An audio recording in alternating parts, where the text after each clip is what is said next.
Hello friend, आपका स्वागत है मेरे यूट्यूब चैनल में। आज हम लोग प्रकाश के परिवर्तन के भाग 7 देखेंगे। तो चलिए शुरू करते हैं। आज हम लोग पढ़ेंगे गोलीय दर्पण द्वारा परिवर्तन के चिन्ह परिपाटी। तो इसको समझने के लिए हमें कुछ बेसिक बातों को जानने की जरूरत पड़ेगी। तो वो बेसिक बात क्या है, तो देखते हैं। हम लोग पढ़ चुके होंगे पिछले वाले क्लास में कि दो अक्ष होते हैं, एक होते हैं एक्स अक्ष और एक होते हैं वाई अक्ष। एक अक्ष होते हैं एक्स अक्ष और एक होते हैं वाई अक्ष। एक्स अक्ष के नेगेटिव भाग को एक्स डैश कहा जाता है और वाई अक्ष के नेगेटिव भाग को वाई डैश कहा जाता है। और ये जो बीच में दोनों जो अक्ष कट करते हैं उसको मूल बिंदु कहते हैं, उसे कहते हैं मूल बिंदु। ठीक है। अब ये इसमें समझने वाली बात क्या है कि मूल बिंदु से जब हम दाएं ओर चलेंगे तो सभी भाग पॉजिटिव अर्थात प्लस में होगा। मूल बिंदु से जब बाईं ओर चलेंगे तो ये भाग नेगेटिव। मूल बिंदु से जब ऊपर की ओर जाएंगे तो पॉजिटिव और मूल बिंदु के नीचे की ओर जाएंगे तो नेगेटिव। ये बेसिक सा बात है। अगर आप इस बेसिक बात को समझ पाइएगा तो ऐसी स्थिति में आप गोलीय दर्पण द्वारा परिवर्तन के चिन्ह परिपाटी आप अच्छा से समझ पाइएगा। तो चलिए समझते हैं इसको। सबसे पहला कहता है बीम हमेशा दर्पण के बाईं ओर रखा जाता है। इसका अर्थ दर्पण पर बीम से प्रकाश के बाईं ओर से आपतित होता है। इसका कहने का मतलब एक उदाहरण लेते हैं अवतल दर्पण का। ये हमारा अवतल दर्पण हो गया, ये हमारा प्रधान अक्ष या मुख्य अक्ष हो गया।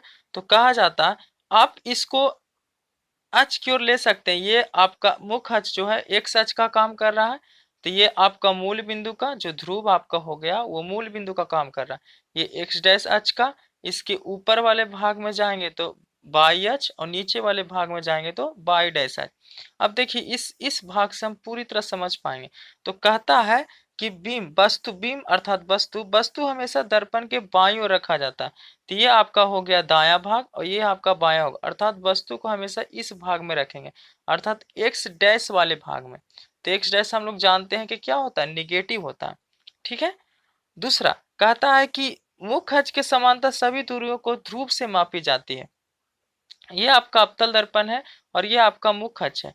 तो मुख्य अक्ष के समांतर जितना भी दूरी होगा, जैसे वस्तु को इस प्रकार रखें और उसका प्रतिबिंब फोकस पर मिला, तो ऐसे स्थिति में तो जो वस्तु दूरी होगा वो कहाँ से मापा जाएगा, तो ध्रुव से मापा जाएगा।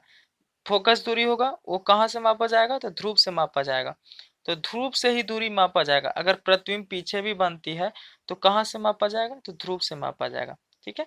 अर्थात जो हम लोग अक्षों में जो मूल बिंदु का काम करता है वही आपके दर्पण में ध्रुव का काम करता है। पी मतलब पोल, पोल मतलब ध्रुव, ध्रुव। ठीक है।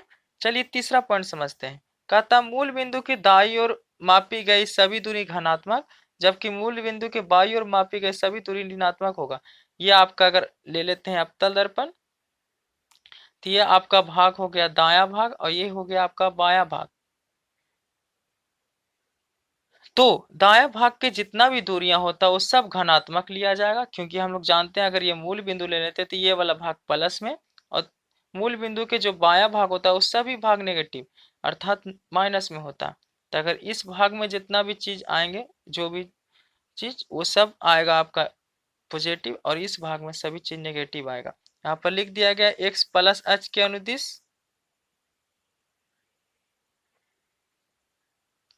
एक्स प्लस अक्ष के अनुदिश और दूसरा भी लिख दिया है एक्स माइनस अक्ष के अनुदिश। ठीक है। अगला चलते हैं। कहता मुख्य अक्ष के लंबवत ऊपर की ओर मापी गई दूरियां धनात्मक होती है। ध्यान दीजिएगा, अगर आपको निकालना होगा कि वस्तु की दूरी क्या है, वस्तु की ऊंचाई माफ कीजिएगा, कि आपको निकालना वस्तु की ऊंचाई कितना है और ये प्लस में होगा कि माइनस में, तो चूंकि हम जानते हैं ये मूल बिंदु, तो मूल बिंदु के ऊपर का जितना भी भाग होगा वो सब प्लस में होता है।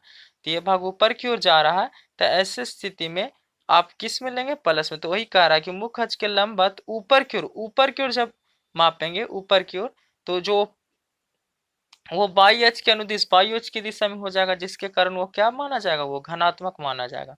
ठीक है। और यही अगर हम नीचे की ओर लेंगे, अगर प्रतिबिंब नीचे बनता है तो ऐसी स्थिति में उसको माना जाएगा क्या में, माइनस में अर्थात नेगेटिव में।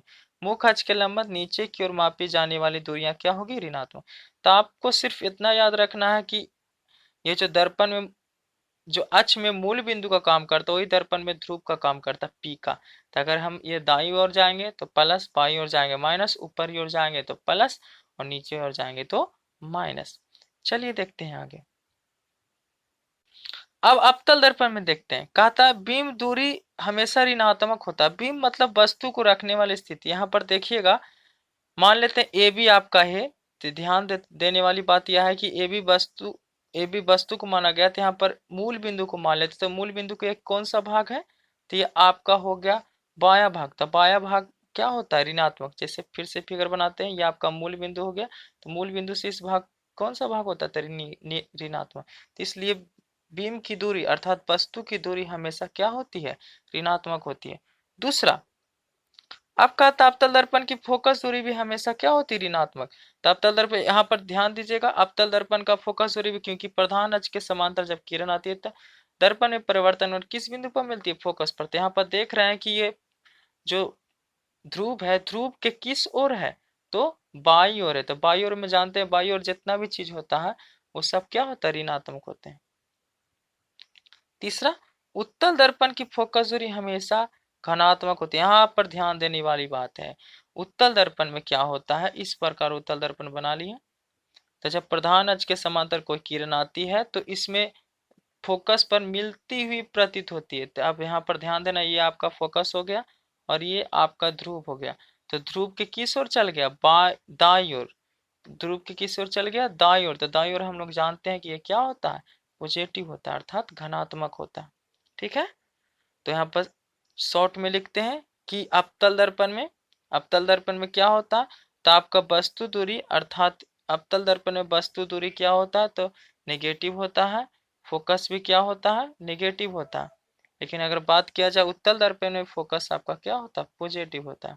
तो अगर आप इस मूल बिंदु का बात ध्यान रखिएगा तो आप सभी बात समझ कर ही आपको याद हो जाएगा आसानी से।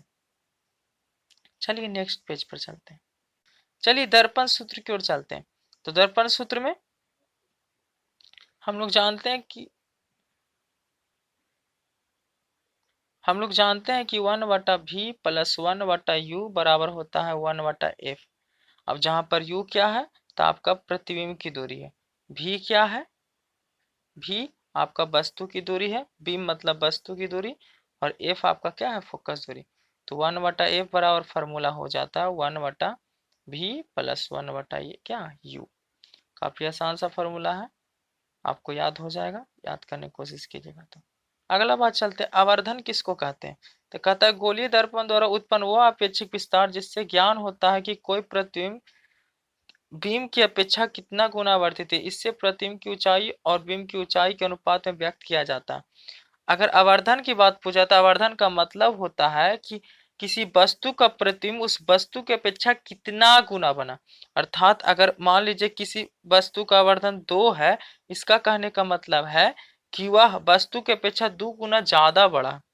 अगर किसी वस्तु का आवर्धन 1/2 है, इसका कहने का मतलब वह वस्तु की अपेक्षा 1/2 गुना ज्यादा बड़ा, अर्थात उसका आधा है। तो इससे आवर्धन से समझ सकते हैं। तो इसका फॉर्मूला भी होता है कि आवर्धन बराबर वस्तु की ऊंचाई, माफ कीजिएगा, आवर्धन बराबर प्रतिबिंब की ऊंचाई तथा वस्तु की ऊंचाई के अनुपात को आवर्धन कहा जाता है। ठीक है, आवर्धन बराबर आवर्धन को एम से सूचित किया जाता है। आवर्धन को सूचित किया किससे जाता है, एम से। यहाँ पर देख लेते हैं आवर्धन का फॉर्मूला। आवर्धन को सूचित किया जाता है किसके द्वारा, एम के द्वारा। तो आवर्धन बराबर एम बराबर प्रतिबिंब की ऊंचाई और बटा किसकी ऊंचाई, वस्तु की ऊंचाई। प्रतिबिंब की ऊंचाई तथा वस्तु की ऊंचाई के अनुपात को बोला जाता है आवर्धन। यहाँ पर फॉर्मूला शॉर्ट में लिखा एम बराबर एच आई और बटा एच ओ। यहाँ पर आई का मतलब होता है इमेज और इमेज का मतलब होता है प्रतिबिंब, अर्थात प्रतिबिंब की ऊंचाई। ओ मतलब होता है ऑब्जेक्ट और ऑब्जेक्ट का मतलब होता है वस्तु, अर्थात वस्तु की ऊंचाई।